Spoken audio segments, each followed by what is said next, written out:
I got fired by the new guy in charge. He had no clue I actually hold the patent for the system we use.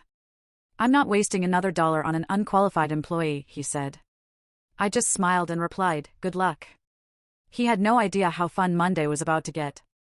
They thought they'd finally gotten rid of me, that I was just another redundant employee to toss aside. But what they didn't realize was that when they fired me, they handed me the matches and practically begged me to light their entire company on fire. And believe me, the inferno that followed was glorious. I remember the first time I saw him. Maxwell Granger. He just strolled into the main office like he'd been handed the world on a silver platter, all black tailored suit, Rolex gleaming, confidence absolutely dripping from every inch of his 6-foot frame. And the kicker? He had not a single clue what we actually did. Call me Max, he chirped, flashing a grin that didn't quite reach his eyes. I like things lean, fast, and efficient. We're going to do great things, starting now. There was this beat of silence, then that forced, pathetic clapping you only ever hear in company town halls or kindergarten performances. I just stayed quiet, arms crossed. I'd been with Nexera Systems for nearly 9 years, you know? I'd outlasted 2 CEOs, 4 restructurings, a corporate buyout. I knew how to play the game. But Max? Oh, he was about to get a masterclass. That first week? Chaos. Absolute madness. Max immediately cancelled our regular project review meetings and replaced them with these vague vision strategy syncs. He fired 3 mid-level managers by Thursday, 2 by email, for crying out loud. Then, the real kicker, he started making changes to our flagship software product. Our main product. The one that keeps the lights on. And he did it despite clearly not understanding the system architecture at all. See, that product? I built it 6 years ago. After a failed acquisition nearly tanked us, I designed a brand new back-end infrastructure, streamlined, secure, scalable. And here's the thing, I didn't just design it, I patented the system under my name. It was a protective move, encouraged by our previous CEO who basically said, Emma, if you ever leave, we'll be begging you to come back. It was buried deep in my employment contract, just another clause most execs never bother reading. But Max? Max hadn't read a damn thing. By the second week, the little slights started.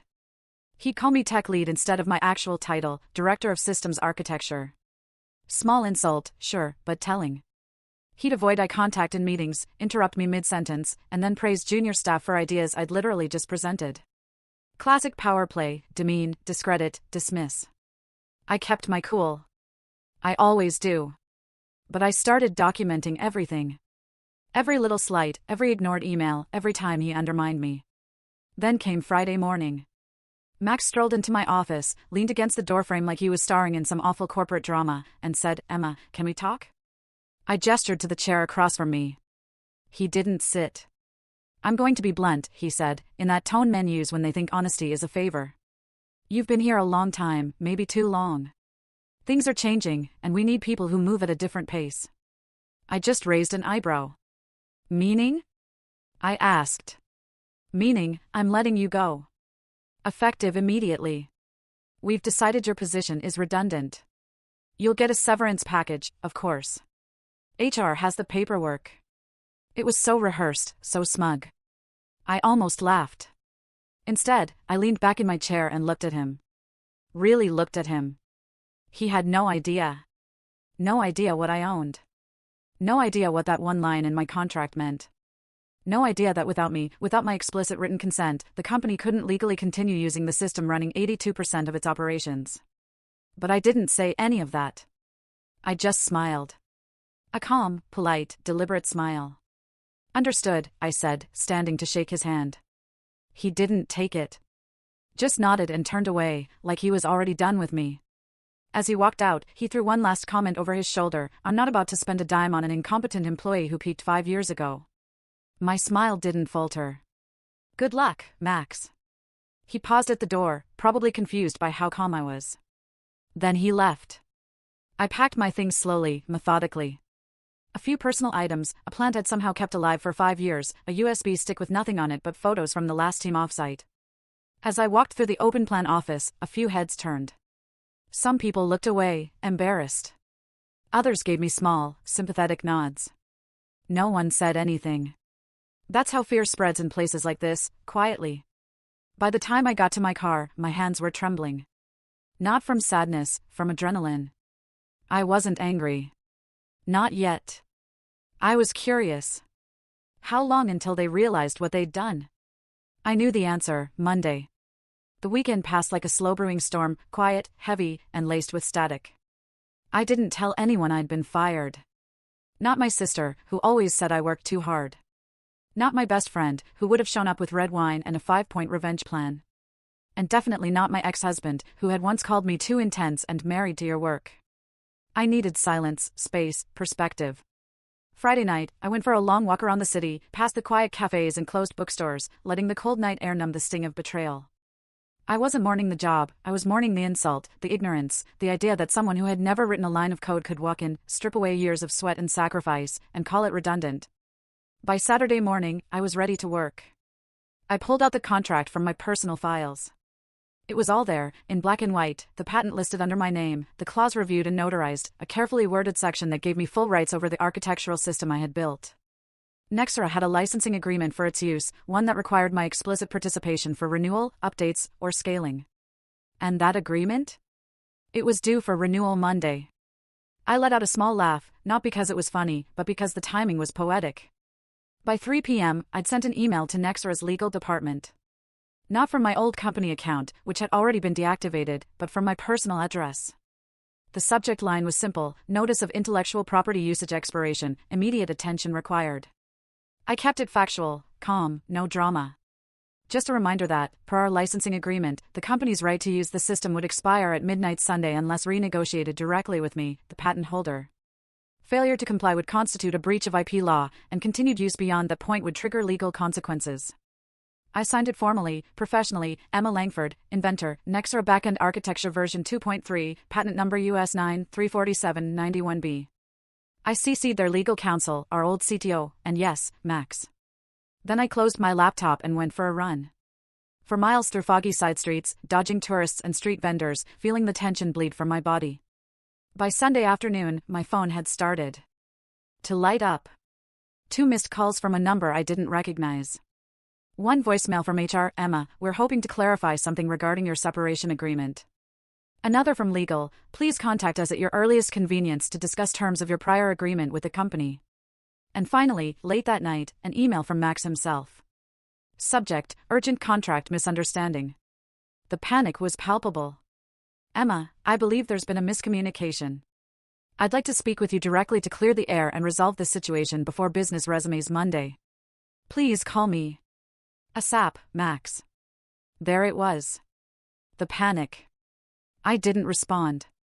Let them stew. Let them come to work Monday morning and realize the entire company's infrastructure, the scheduling system, the CRM, the API integrations, the automated reporting, the client access portals, depended on a license they no longer had. I didn't want revenge. I wanted respect. And if it had to come in the form of panic emails and legal fire drills, so be it. By the time Monday arrived, I had already been up for hours. Coffee brewed, phone fully charged, laptop open. I sat on my couch in leggings and an oversized hoodie, watching the clock tick toward 8 a.m., the official start of the Nexera workday. At 8:07, my inbox exploded. System error, backend authentication failed. Urgent, clients cannot access dashboard. Emma, please call me now. All from Max. Then came a text from Nicole, an old friend in product. Nicole, did you do this? Please tell me you did this. Max is losing it. Whole systems down, meetings cancelled, clients calling nonstop, the board's been looped in. I smiled, not out of malice, but out of clarity. This wasn't sabotage. This was what happened when people in power assumed competence without proof and dismissed value without understanding it. At 8:31, my phone rang. This time, I answered. Emma. Max's voice cracked through the speaker, forced calm layered over full-blown panic. We need to talk. I had no idea about the patent situation. Let's get you back in the office, and I cut him off gently. I'm happy to talk, Max. But not about a job. We're discussing licensing now. As an external partner. Silence. Emma, he said again, voice lower. Let's not make this personal. Oh, I replied. It's not personal. It's contractual. Then I hung up. And just like that, the real negotiation began. I walked into the Nexera building at 9:12 a.m. on Monday morning. Not through the back employee entrance, where I'd slipped in unnoticed for years with my travel mug and laptop bag. No. I walked through the front lobby, my heels echoing across the marble floor, crisp and deliberate. This wasn't a return, it was a reintroduction. The receptionist blinked when she saw me. Miss Langford? I smiled. I have a meeting with legal. She nodded quickly, clearly unsure of what was happening, and picked up the phone. Her hand trembled just slightly as she dialed. I could feel the energy in the room shift, the way people paused mid-conversation, the glances from employees pretending not to look. Take the elevator to the 7th floor, she said. They're waiting. As I stepped in and the doors closed, I caught my reflection in the mirrored panel. Confident. Unshaken. But beneath the surface, my heart was thrumming, not with fear, but with focus. I'd spent the weekend preparing for this moment, not just to defend my work, but to define my value. When I entered the legal conference room, the tone was cautious. The company's general counsel stood up to greet me, followed by 2 members of the internal legal team and a senior advisor I recognized from an old merger. Max was not there. I took a seat at the far end of the table. Let them come to me. Emma, the general counsel began, his voice smooth but clipped. We appreciate you coming in. We want to get ahead of this and resolve things amicably. Of course, I replied. I'm all for clean resolutions. I assume you've reviewed the licensing agreement? He nodded. We have. Your claims are valid. The system patent is registered under your name, and per the agreement, continued use without your consent constitutes a violation. And the renewal date expired at midnight, as stated. There was a pause, then he leaned forward. We'd like to propose a retroactive licensing extension. 1 year, same terms, full operational access. I smiled. That won't work for me. A murmur passed around the room. The advisor scribbled something in a notebook. I'm not here to return to the same terms, I continued calmly. I'm here to renegotiate. Fairly. You're currently experiencing downtime, correct? They hesitated. I've been told it's affecting all client-facing platforms, internal reporting, and developer access. The general counsel finally nodded. Yes. So, let's talk numbers, I said. I want $1,200,000 for the next 12 months. Non-exclusive, renewable quarterly. Full system support through me directly or a consulting team I approve. And a public acknowledgement of the patent in company documentation. It wasn't a bluff. It was a market-aligned figure based on the system's reach and impact. The silence in the room told me they hadn't expected me to walk in prepared. Not like this. One of the legal associates cleared her throat. That's a significant increase. It's reflective of value, I said, something this company has forgotten how to measure. The general counsel leaned back in his chair. We'll need to take this to the board. I'll wait, I said simply. But just so you know, each hour of delay affects client trust, your reputation, your stock trajectory. I'd advise moving quickly. They didn't argue. At 10:03 a.m., as I waited outside the conference room with a bottle of water and my phone on silent, I spotted Max pacing the hallway, just beyond the glass. He hadn't seen me yet. When he finally did, his expression froze. Then it shifted, first to confusion, then to something else, recognition. He walked toward me, his steps slower than usual, controlled. Emma, he said, his voice forced into civility. I didn't expect you'd come in person. No, Max, I replied evenly. You didn't expect a lot of things. I think this has gone too far, he started, hands in pockets, trying for casual. We should have had a conversation before lawyers got involved. You mean before you fired me? I raised an eyebrow. That decision was based on incomplete information. No, I said, standing. That decision was based on ego. And now you're dealing with the consequences. He opened his mouth again, but I didn't give him the chance. I'm not angry, Max. I'm simply done being underestimated. I've documented everything, the patent, the licensing terms, your email firing me without cause. I'm not here to argue. I'm here to negotiate. If you want to salvage this deal, and maybe your job, you'll let legal do their work. His jaw tensed. I walked past him, back toward the meeting room. Oh, and Max, I said, turning over my shoulder. Good luck. That word again. Luck. Something I never needed. By noon, the conference room was full again. Only this time, the energy was different. Tighter. Sharper. The board hadn't joined, but I could feel their presence looming behind every word the legal team spoke. The stakes had changed. What was once a miscommunication was now a legal crisis with operational fallout and stockholder implications. I didn't flinch. The general counsel sat directly across from me. He looked less polished than earlier, tie loosened, jaw clenched. "We've reviewed your proposal," he began, measured. "And while we find the terms aggressive, accurate," I corrected. He paused, nodded. "Accurate. We're prepared to accept the licensing rate, with a caveat. 6-month contract, renewable quarterly, as you suggested. Public acknowledgement, we'd prefer to phrase it as technical collaboration rather than a full patent credit." I leaned forward. "No." His brows lifted. "Excuse me?" I want it stated clearly and publicly, system designed and patented by Emma Langford. No spin. No sanitized language. This company ran on my architecture for 6 years, and you've all benefited from it.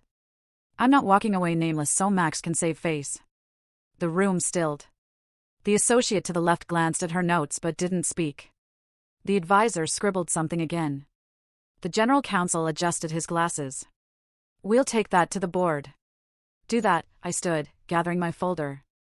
"And while you're at it, I'd advise transparency. The SEC doesn't take kindly to unreported licensing conflicts that impact system functionality." That landed like a hammer. Because that's the game no one likes to admit in public, how a single system's failure, especially due to intellectual property misuse, can shake investor confidence, trigger audits, or worse, lead to delisting threats. I knew their playbook better than they thought. And now, I had my own. As I walked out into the corridor, I spotted Nicole again, this time in a corner near the elevators. She gave me a look, half shock, half admiration. "They're calling you the firewall upstairs," she said with a grin. I smiled faintly. "Better than being called redundant." She laughed, then lowered her voice.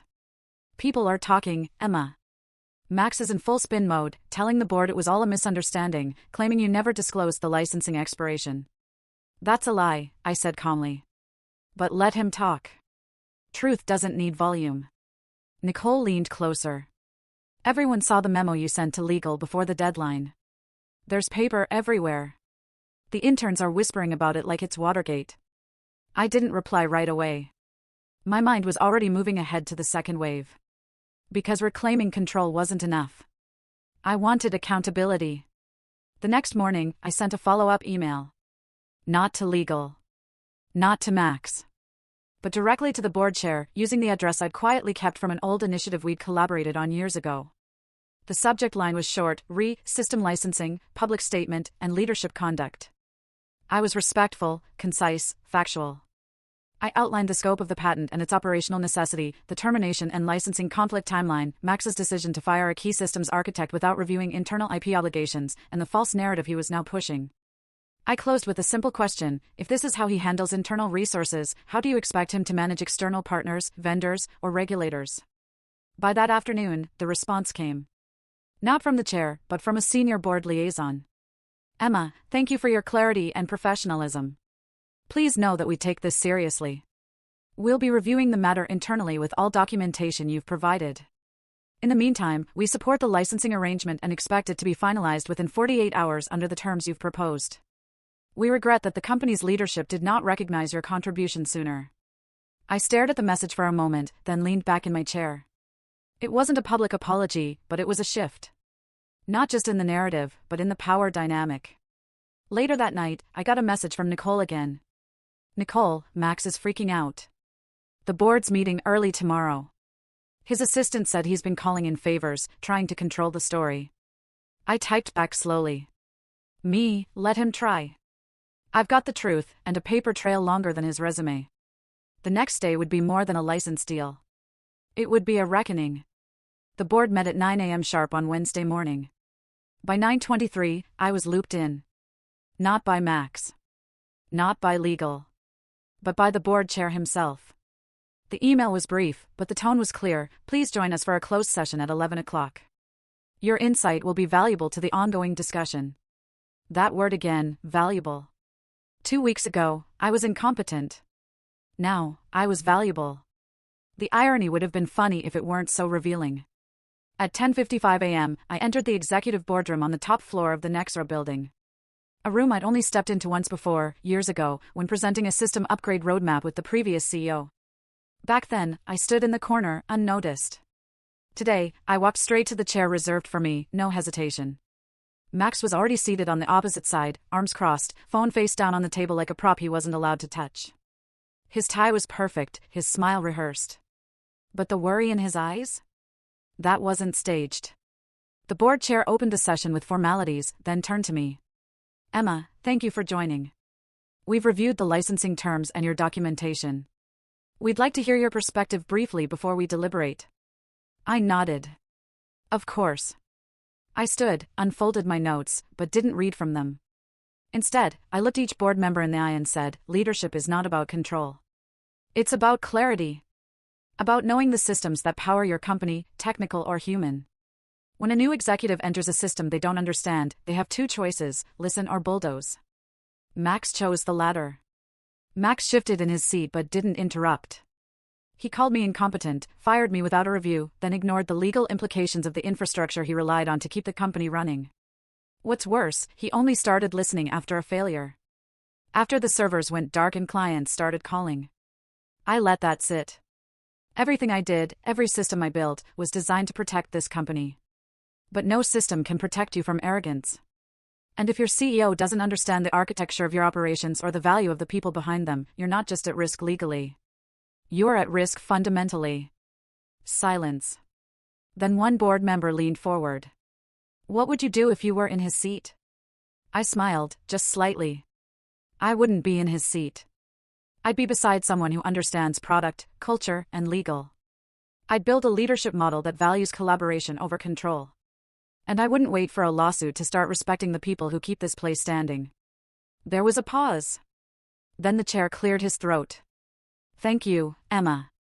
You can wait outside while we deliberate. I stood, nodded to each of them, and left the room.